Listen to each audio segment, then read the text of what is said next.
Good morning everyone. Today I will take the class on RH isoimmunization.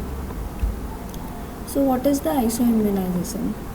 It is the process by which immune antibodies are produced in a person by the entry of antigen of another individual of same species where it was former lacking the antigen. So immune antibodies are formed by the entry of antigen from the same species is isoimmunization. It occurs in the two stages. First stage is sensitization and second is the immunization. In contrast, this isoimmunization is seen in RH grouping, while this in the ABO blood group already there is a naturally occurring isoimmune antibodies are present. So in case of blood group A, antibody B will be present. In case of blood group B, and antibody A will be present. So naturally occurring isoimmune antibodies are present in the ABO system, but in RS system there is a no antibody, there is a no naturally occurring antibodies, so it will be formed after sensitization. So RH isoimmunization is seen. So what is that? RH isoimmunization is also known as rhesus incompatibility, rhesus disease, or RHD, hemolytic disease of newborn.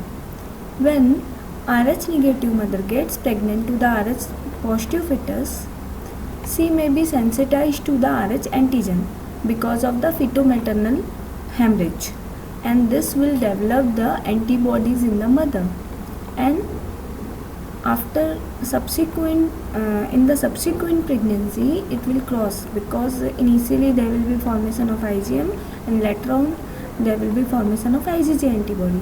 So this will cross the placenta, the latter one, that is IgG antibody, and causes the hemolysis of fetal red blood cells. In first time the Hydrops fetalis was described in 1609, and atypical agglutinin was described in 1939 by Levine and Stenson.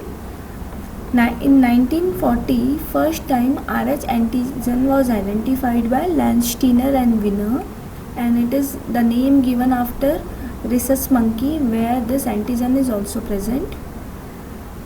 Levine discovered the RH antibodies in 1941. So this is the history about the RH factor. So what is the RH factor? RH factor is the most important blood group after the ABO system. It is most complex of all blood group system because there is a more than 50 different RH antigens. The genetics, nomenclature and antigenic interactions are unsettled still now. So but basically it is controlled by mainly two genes, RHD gene and RHCE genes. RHD antigen is more potent and determines the expression of D antigen. And in case of RHCE, it determines the expression of capital C, small c, capital E and small e antigens. So this because this D antigen is more potent, so whether the RH positive or negative, it depends on the presence or absence of this D antigen. So if protein D, this D antigen is present on the surface of red blood cell, it is termed as D positive, and if it is absent, then it is known as D negative. So RH positive is the presence of D antigen, and RH negative is the absence of D antigen. So here there are some genotypes. You can see if capital D is absent, then RH is negative in first. In second, there is even single capital D is present, then it is positive. And you can see the whether it is positive or negative, presence of capital D is Rhd positive status. Some other minor blood groups are also there, like Kale, Lewis, Tico, Luther, Duffy, MNS, and Kale is the most common of all minor group and responsible for 10% of cases of severe antibody mediated anemia. When we talk of the incidence, in India it is around 5% and in Caucasian it is around 15 to 16%. So what is Rh isoimmunization? How it occurs? It can be because of mismatched blood transfusion 1, and it can occur in pregnancy if Rh negative woman bearing Rh positive fetus with feto-maternal hemorrhage. So in case of mismatched blood transfusion, if your patient is B negative and if I will transfuse the B positive blood group, so what happened, initially there is no antibody, no naturally occurring antibody in the patient. So initially there is no immediate response, but later on this antigen will circulate. The B positive antigen is circulating in the this patient blood. So after some time it will stimulate or it will sensitize the immune system to produce the IgM antibody, and this IgM antibody destroy this positive cells and there will be hemolysis. So your patient will show the symptoms of hemolysis in mismatched blood transfusion of RH mismatched blood transfusion, not in case of ABO. It is different story. In Rh negative woman, what happened in Rh negative woman bearing the Rh positive fetus with feto-maternal hemorrhage? The causes of feto-maternal hemorrhage are different during pregnancy. Many instances it can occur in abortion, in antepartum hemorrhage, external cephalic version, cardocentesis, chorionic villus sampling, amniocentesis, severe preeclampsia, ectopic, cesarean section, manual removal of placenta, and silent feto-maternal hemorrhage. These are the different causes for feto-maternal hemorrhage, and there can be massive feto-maternal hemorrhage also. So what is the pathophysiology behind it? In Rh isoimmunization, is in 90% of cases it is because of D antigen and occasionally anti-Kale and anti-Duffy. What happened? After feto-maternal hemorrhage, the initial response is forming IgM antibody for the short period. What happened during the mismatched blood transfusion? Okay, so after 6 weeks to 6 months there is a formation of IgM antibody. In subsequent pregnancy, if again antigen is coming, or in subsequent sensitization, it will stimulate the production of IgG, and because IgG is a smaller antibody, it can cross the placenta, and this IgG antibody will bind to the fetal erythrocyte, and this cause the hemolysis in the fetus. Fine. The excessive removal of circulatory RBCs of fetal RBCs lead to severe anemia and hypoxia in the fetus. So Rh antibodies IgG type is formed in the mother. It will enters in the fetus and encode the red cells, that is the Rh positive red cells definitely, and there will be destruction of fetal cell by fetal reticuloendothelial system, causes fetal anemia, hypoxia, and this will stimulate the erythropoietin and leads to extramedullary red cell synthesis in the causes the hepatosplenomegaly, and this will lead to hepatic cell failure and causes the hypoproteinemia, and this hypoproteinemia causes the increased hepatic pressure, portal hypertension, ascites, edema, hypoxia, increased placental thickness, polyhydramnios, and pericardial effusion. So this is the basis, or this is the pathophysiology behind the hemolytic disease of newborn. So different this production of this antibody depends on the many factors. It can be, there may be inborn inability to respond the Rh antigenic stimulus. If ABO incompatibility is present, then it will protect from the Rh isoimmunization. Strength of Rh antigen stimulus, it will depends on its genotype. Volume of leaking feto-maternal hemorrhage, if it is less volume, then the antibody production of antibody depends on this. If massive hemorrhage, feto-maternal hemorrhage, or a small hemorrhage. Some people are non-responder to immunologically non-responder. It is seen in 30% of the Rh negative women. So what happen in ABO incompatibility? If ABO is incompatible, what happened? Already there is a naturally occurring antibodies are present. So if you will transfuse the A positive blood group, if you will transfuse the A positive blood to the B positive woman, then they will be easily destroyed because anti-sera or antibodies are already present. So there will be immediate response, and most of this anti-A and anti-B is IgM class, so it will not cross the placenta. And because this RBCs are immediately destroyed, so antigen will be not present for the long time to sensitize the this RES to or immune system to produce the anti-D antibodies, because it is immediately destroyed. So by this thing it is protective for the Rh isoimmunization.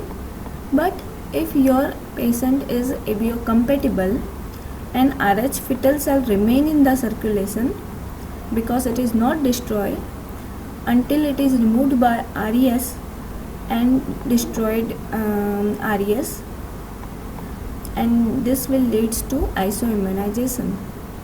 So if there is a feto-maternal hemorrhage, chances of sensitization in first trimester will be 6.7%, in second trimester it is 13.9%, and third trimester it is 29%. So maximum chances of sensitization will be in third trimester, and least chances before 12 weeks. Amount is also important. If it is less than 0.5 ml, chances of sensitization will be very less, it is 1%, and if it is more than 5%, then chances of sensitization will be 65%. So what are the complications of this Rh isoimmunization? So it will depends on the severity of hemorrhage, feto-maternal hemorrhage. It can cause the neonatal jaundice, icterus gravis, neonatorum, hydrops fetalis, and stillbirth. Complication of neonatal Kern icterus. It can cause the lethargy, hypertonicity, hearing loss, cerebral palsy, and learning disability. Congenital anemia of newborn. These are the complications, or these are the complications of hemolytic disease of newborn. Because hemolysis causes the increased bilirubin level, and Rh incompatibility can cause the symptoms ranging from mild to fatal. So in mildest form it can cause the neonatal jaundice. When the small feto-maternal hemorrhage in the subsequent pregnancy, not in the first pregnancy, in the subsequent pregnancy, when IgG is already formed, when a small amount of this IgG will enter the fetal circulation, and a small amount of hemolysis will occur, and this leads to release of free hemoglobin and increase in the bilirubin level, and this causes the neonatal jaundice. In icterus gravis neonatorum, the baby is born alive without evidence of jaundice, because most of in some cases the baby loses its bilirubin to the maternal side, either in the amniotic fluid or placenta. So it will loses the bilirubin to the this amniotic fluid. So before birth it will lose continuously, but after birth it could not lose. So there will be development of this thing, this jaundice in the baby. So it will soon develop it within 24 hours of birth, because hemolysis is still going on. So icterus gravis neonatalum, initially it was normal, but later on you will find there will be development of neonatal jaundice. In the severe form, it is hydrops fetalis or blastosis fetalis, seen when there is a massive feto-maternal hemorrhage, and this causes the massive amount of IgG antibody will enter to the fetal circulation and causes the massive hemolysis and causes the profound anemia, and this leads to pallor. And because of profound anemia, there is an increase in the high output heart failure, and because of this profound anemia, erythropoietin system will be in the erythropoiesis will be increased in the extramedullary spaces, and this leads to hepatosplenomegaly and renal liver failure, hypoproteinemia, generalized edema, ascites, and respiratory distress. You can see in the severe form, even you can find the pterygium and purpura in the baby, and this severe anemia may leads to heart failure and stillborn baby. Total body swelling you may find, respiratory distress, circulatory collapse, kernicterus, it is the deposition of bilirubin into the brain nuclei, and also known as bilirubin encephalopathy. Neurological syndrome is extremely high level of indirect bilirubin when it is more than 20 mg per deciliter. It occurs several days after delivery. It is characterized initially by loss of Moro reflex, poor feeding, and decreased activity. So how will you manage this Rh negative pregnancy, or what are the investigations? So before that, you should go for screening and diagnosis. In Rh negative mother, maternal and paternal, mother and father blood grouping, Rh tapping should be done initially. If your patient is Rh negative, then do antibody screening whether this patient is already sensitized and have formed this antibodies against the antibodies against the RHD antigen. So antibody screening in the Rh negative mother should be done at first prenatal visit. So you should perform the grouping cross matching of mother and father. You have done Rh typing. If your mother is Rh negative, then go for the antibody screening in the first prenatal visit. Presence of anti-D antibodies in serum is diagnostic of your maternal Rh isoimmunization. That means your patient is already sensitized. In all cases of Rh, so how will you detect? In all cases of Rh negative women, irrespective of group, whether it is A, B or AB, and parity, antibody, IgG antibody is detected by indirect Coombs test at first visit. So you have done grouping cross matching. If your patient is Rh negative, then you have done the antibody test, that is identification of IgG antibody against the Rh antigen, RHD antigen by indirect Coombs test at first visit. Even it can be done in Rh positive mother, where the minor blood group sometimes may be involved if there is a history of blood transfusion, unexplained fetal loss, and infant with unexplained if this unexplained fetal loss with infant with unexplained jaundice. So what is the antibody test or indirect or direct Coombs test? So what is this antiglobulin serum or Coombs serums was discovered by Coombs et al. In 1945. Antiglobulin test can be used to detect red cells sensitized with IgG alloantibodies, autoantibodies, or complement components. Sensitization of red cells can occur in vivo, that means in body, or in vitro, that is outside, in lab. So the use of Coombs serum to detect the sensitization of red cell in vitro, that is outside, in two-stage technique is known as indirect Coombs test. So indirect Coombs test is to detect the sensitization of red cell in vitro, outside, in lab, two-stage technique. So indirect Coombs test is the two-stage technique where sensitization is done outside.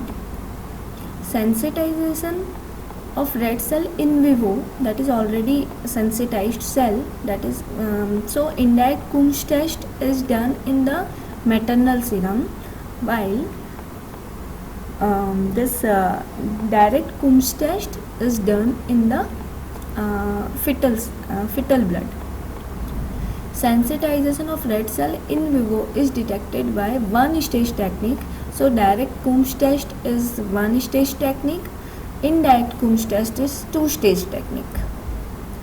What is the principle behind the antiglobulin test? Because IgG is incomplete antibody. So when it will get attached to the red cells, it will unable to bridge the gap between sensitized red cell. So and it will separate from each other by negative charges. So it will not agglutinate. So you have to add some serum. It is known as Coombs serum. It is serum from rabbit or other animal which is previously immunized with purified human globulin to prepare antibodies. It is antibody against this anti-D antibody. Antibody against anti-D antibody is the Coombs serum. It is obtained from rabbit. So antibody against anti-D antibody. It is used in both direct and indirect Coombs test and also called as anti-human globulin AHG. So what is the indirect Coombs test? So it is done in the maternal serum, two-stage technique performed to date because it is done in the maternal serum. So what we will find? We will find the Rh antibodies. Fine. So when we will transfuse the Rh positive blood, or if there is a feto-maternal hemorrhage, when the Rh antigen enters in the Rh negative mother, it will produce the antibodies. So to find the Rh antibodies in the maternal serum is indirect Coombs test, and it is two-stage technique and it is done in the maternal serum, while direct Coombs test is performed in the one stage and it is done in the fetal serum. Here we will identify the indirect Coombs test, we will identify the Rh antibodies, but in direct Coombs test we will identify red cells which is already attached to the anti-D antibody. If there is a feto-maternal hemorrhage, there is IgG antibodies are formed which will enter into the fetal blood cells, fetal circulation, and it will get attached to this RBCs. So this RBCs which is attached to this anti-D antibodies it is identified by this direct Coombs test.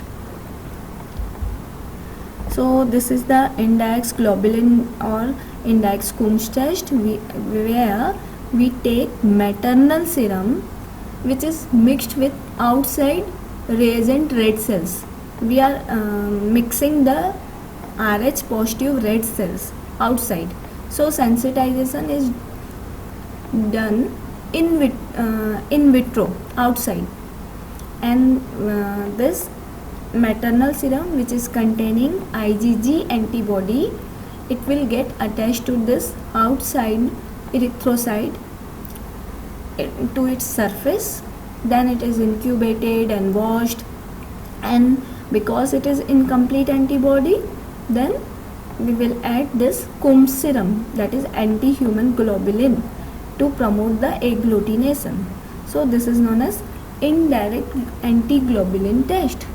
So if your patient is having this anti-D antibody, then only it will be positive, otherwise it will be negative. So if your patient is already sensitized or having anti-D antibody, then ICT will be positive. If it is negative, that means be happy, your patient is still not sensitized. Direct antiglobulin test, it is where cell is already coated. Where it is done in the fetal serum. So fetal blood, when the IgG antibodies enter the fetal circulation, and it will get this IgG antibody, anti-D antibodies get attached to the fetal Rh positive erythrocytes. Then it is taken out and it is washed, and when we will add, so it is one stage only, because it is attachment is already there. So if attachment is already there, just add the Coombs serum again, because it is incomplete antibody, and you will find the agglutination. So DCT positive again means it is already your patient is sensitized, or it denotes the hemolytic disease of newborn. So how will you manage?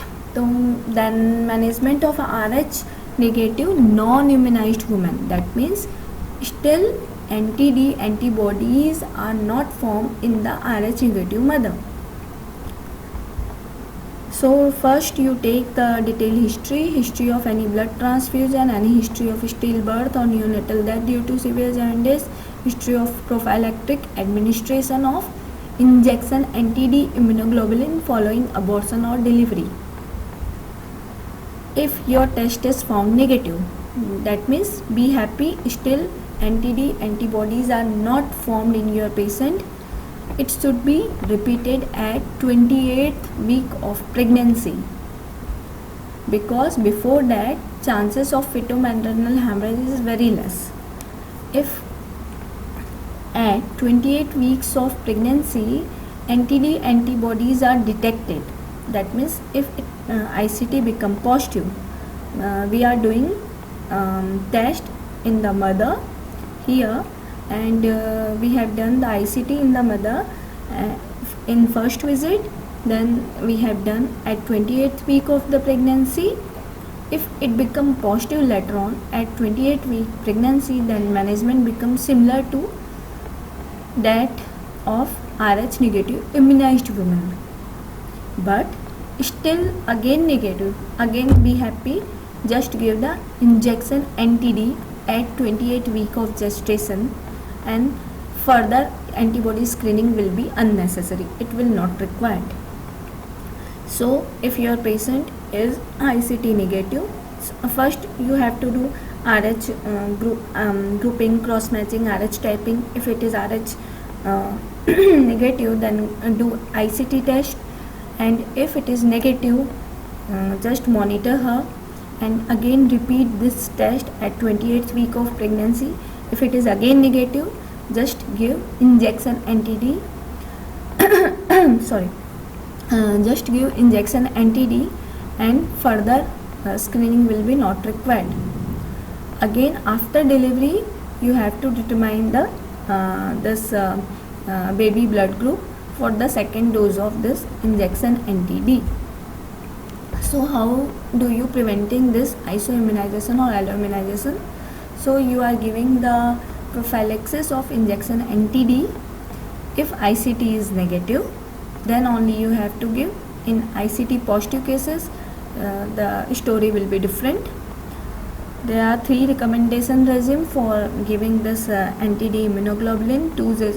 You can give 2 doses of 500 international unit IM at 28 week or 34 weeks. Single dose of 1500 international unit at 28 week, that is equivalent to 300 microgram IM, or 2 doses of 1000 to 1650 international unit IM at 28 or 34 weeks.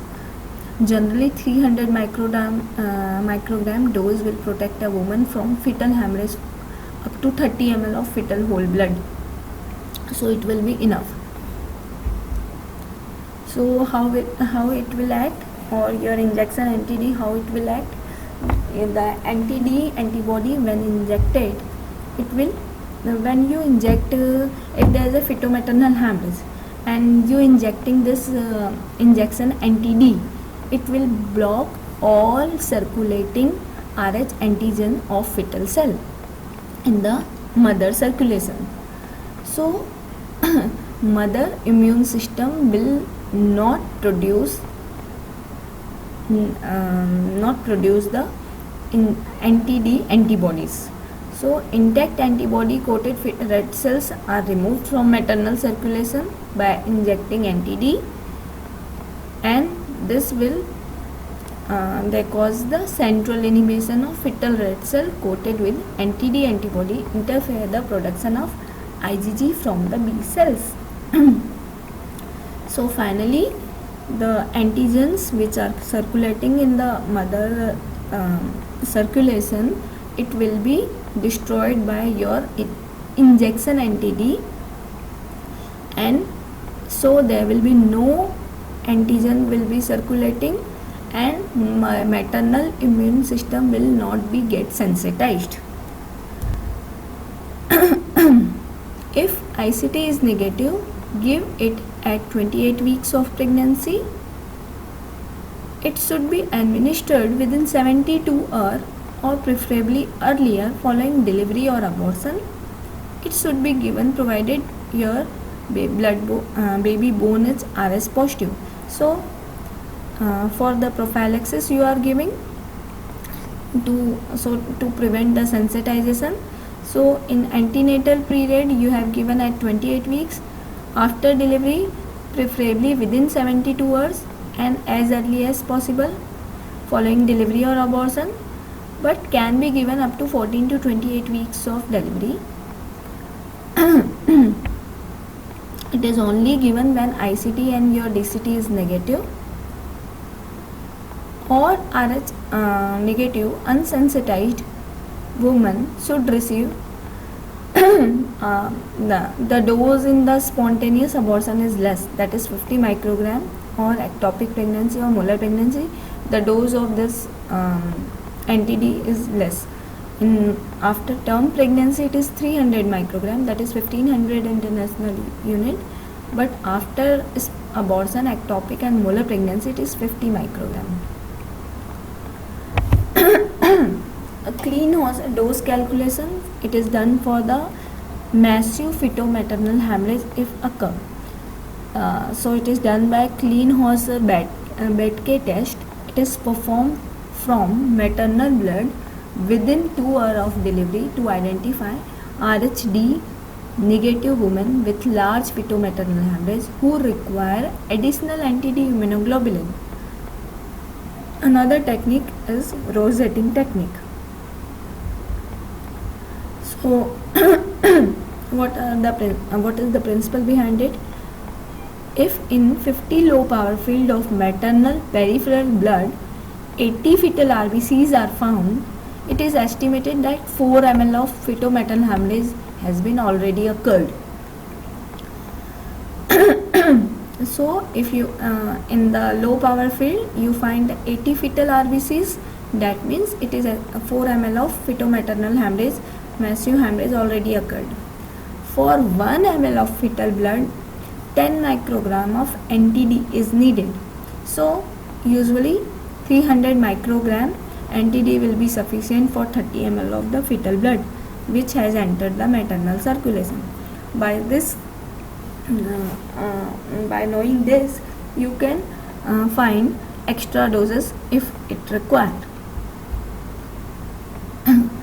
After the administration of NTD antibodies, injection NTD, the antibody screening will detect NTD antibodies in the patient's serum also, but titer will be not greater than 4 at term. An NTD titer greater than 4 at term is most probably maybe because of your RH isoimmunization rather from injection NTD immunoglobulin administration. So if your ICT was negative, if you have given the injection NTD, you will find, if you will do the antibody test, your titer should be less than 4. If it is more than 4, that means it denotes the isoimmunization. So how will you manage?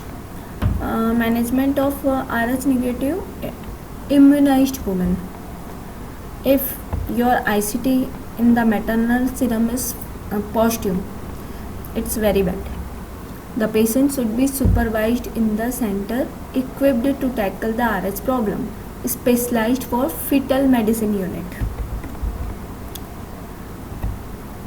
After if your ICT was positive, then immediately identify the phenotype and genotype of husband. If his husband is already negative blood group, then no worry. If it is positive, then go for genotype. If it is homozygous, then all fetus will be affected. If it is heterozygous, 50% chances of affection will be there. Identify the fetal RH status. It is all we are doing it in the ICT positive cases. So this is the management for ICT positive cases, already sensitized women. So phenotype and genotype of husband we have done. Identify the fetal RH status. If husband is homozygous, definitely baby will be RH positive. No need to identify by this technique. But if he is heterozygous, you have to identify the fetal RH status either by amniocentesis or chorionic villus sampling, and uncultured amniocytes or trophoblast is sent for the PCR for free fetal PCR, or free fetal DNA testing is now done by the maternal serum to detect fetal blood group. It is free fetal DNA is preferred nowadays in the maternal plasma, can be genotyped. So by all these technique you can identify the fetus RH status. If fetus is found RH negative, be happy again, no further tests are required, routine care is continued. But if your fetus is found RH positive, then so what we are doing, first you have done the ICT, and if it is found in the positive in the mother, then go for husband phenotype and genotype. If husband is negative, nothing to do. If it is positive, then go for the genotype. If homozygous, all fetus will be affected, that means 100% your baby will be affected. So no need to go for finding the RH status, because it will be positive only.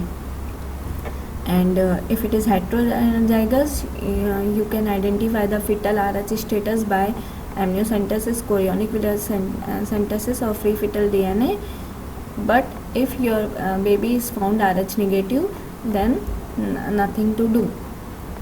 But if it is positive, then you have to monitor the maternal antibody titer. NTD levels should be measured every 4 weeks up to 28 weeks. While in unsensitized women, what we are doing, it was done in the first visit, then it was done directly in 28 week, and if it was negative, then give injection NTD. Here in ICT positive cases, we are doing we have done ICT. If it is positive, then titers are measured or monitored during pregnancy every month up to 28th week of the pregnancy, then every 2 weeks until delivery. After that,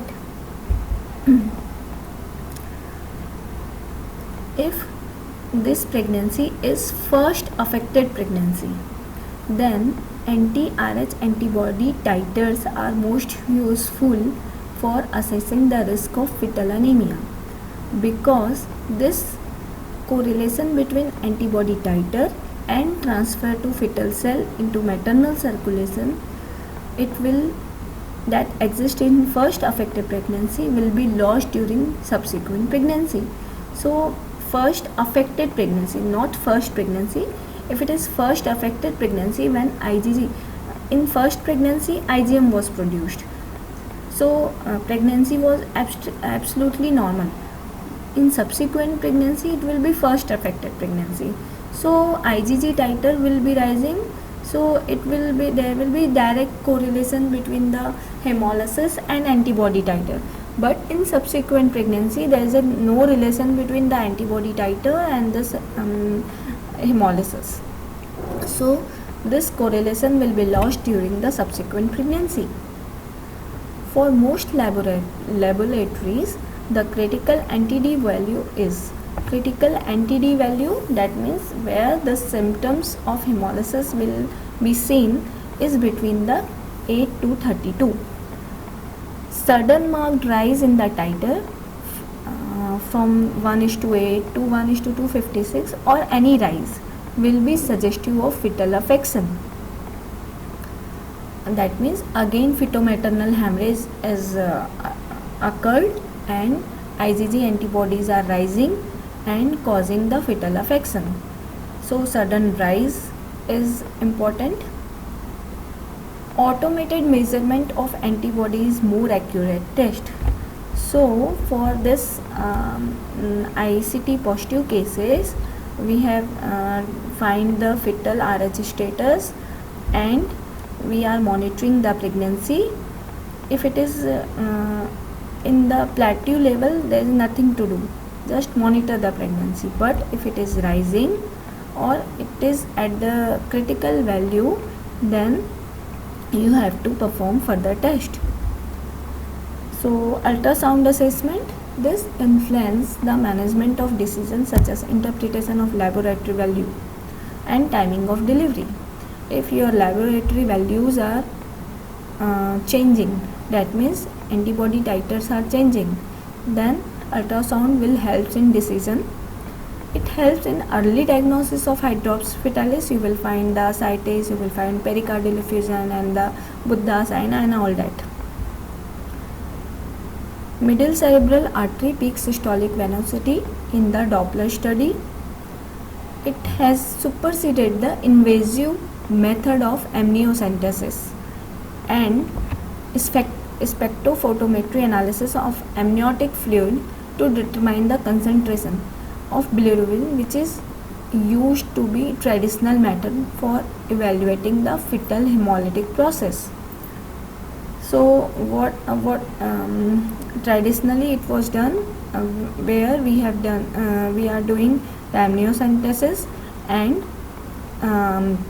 spectrophotometric analysis was done for determining the concentration of bilirubin. It helps for evaluating the severity of hemolytic disease, which is now replaced by the MCA PSV, middle cerebral artery PSV, peak systolic velocity. And the principle behind is the what happened in fetal anemia, because of the decreased concentration in the RBCs, the viscosity of blood will be reduced and the velocity of this blood flow will be increased. So increase in the peak flow of velocity or systolic blood flow in the MCA can be used to detect moderate or severe anemia of non-hydropic fetus. Sorry. Interval for rescanning, this MCA PSV Doppler, it is usually done in 1 to 2 weeks depending on the trend of your titer, ICT titer. Reliably used between 18 to 35 weeks of gestation. So before 18 weeks and after 36 it is not recommended. So monitoring between 18 to 35 weeks of pregnancy, it can be done with the MCA PSV. Value of 1.5 mmol for gestational age, this predict the fetal anemia, and if it is like this, if that means if it is more than 1.5, then this is the indication for chordocentesis or fetal IUT, intrauterine transfusion or fetal transfusion or exchange transfusion. So we are monitoring the pregnancy with titer, and if there is it is increasing or it is reaching to the critical value, you have done the ultrasound and you have done the middle cerebral artery peak systolic velocity Doppler, and if it was repeated every 1 to 2 weeks between 18 to 35 weeks of gestation, and if any time if value become more than 1.5 mmol, then this is the indication for chordocentesis, and this is the monitoring of the sensitized RH woman. So amniocentesis and estimation of bilirubin in amniotic fluid was done previously, but it is now replaced by this middle cerebral artery peak systolic velocity, but you should know in detail. Antibody titers rises more than 1.8 to determine whether particular baby will be affected. So these are the indications when it is indicated. So if titers are rising, if there is a previous history of severely affected baby, or father is heterozygous, to determine particular baby will be affected or not. So here you have taken out the amniotic fluid, and optical density of this liquor containing bilirubin pigment is observed between 250 to 700 nanometer wavelength. Optical density difference at 450 nanometer wavelength gives the prediction of severity of fetal hemolysis. In presence of bilirubin, there is a deviation bulge at 450 wavelength. Bigger the deviation bulge, more severe will be the affection of the baby. So according to this, you will find this in middle you have you can see this is a deviation bulge. For any given period of the gestation, the height of spectrophotometric deviation bulge at 450 optical density wavelength, 450 wavelength, fall within one of the three zones when plotted in the Lilly's chart. There is one chart where you can identify how height of deviation bulge is vary according to the severity of the disease. So if it is falling in the Lilly's zone 1, so you can continue the pregnancy until term. If it is in the mid zone,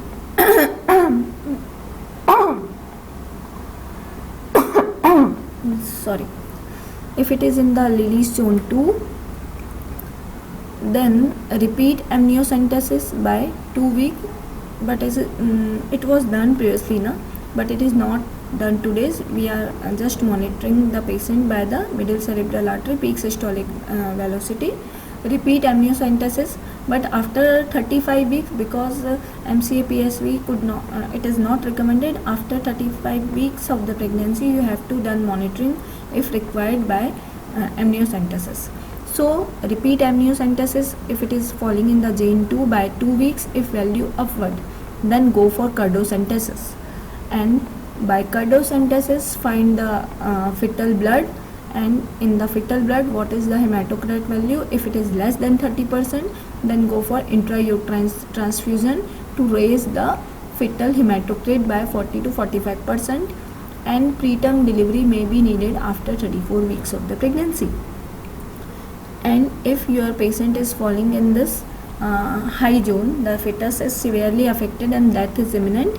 If it is more than 34 weeks of the pregnancy, then immediate delivery is required. But if it is 34 weeks, then go for cardiocentesis and identify the fetal hematocrit. If it is less than 30%, go for intrauterine transfusion to raise the hematocrit, and preterm delivery may be needed after 34 weeks of the pregnancy. So cardiocentesis, and what is cardiocentesis? Assessment of fetal anemia is more accurate by doing fetal blood sampling. Cardiocentesis is the fetal blood sampling. Cord is just pricked by the ultrasound. Ultrasound guided cardiocentesis is done, and fetal blood sampling is done selectively in case of when MCA PSV is 1.5 mOM. So cardiocentesis helps to detect the fetal blood grouping, hematocrit, Dyack-Coombs test, reticulocyte count, total bilirubin level, and if it is hematocrit value is less than 15%, that is associated with hydrops.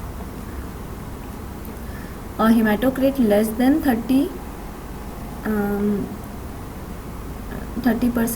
is an indication for intrauterine transfusion. So how will you plan the delivery? Even in unimmunized pregnancy, tendency of pregnancy to overrun the expected date should not be allowed. So in non-sensitized women, you should not cross the expected date. EDD should not be crossed even in the non-immunized or unsensitized patient.